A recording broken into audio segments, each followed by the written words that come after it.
الحمدللہ، درس گاہ کو رقص گاہ نہ بنائیں۔ ایک مرتبہ سیدہ عائشہ رضی اللہ عنہا کے پاس ایک بچی لائی گئی جو پیروں میں گھنگرو پہنے ہوئے تھی، جس سے آوازیں آ رہی تھی۔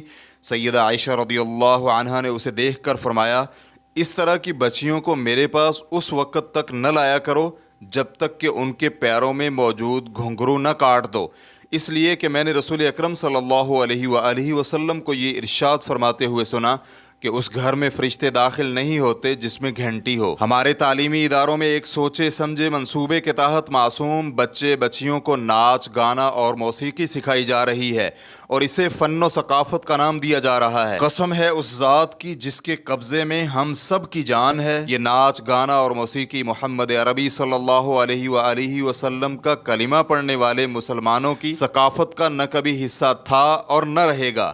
مسلمانوں پہ یہ لازم ہے کہ اس کا بائیکاٹ کریں۔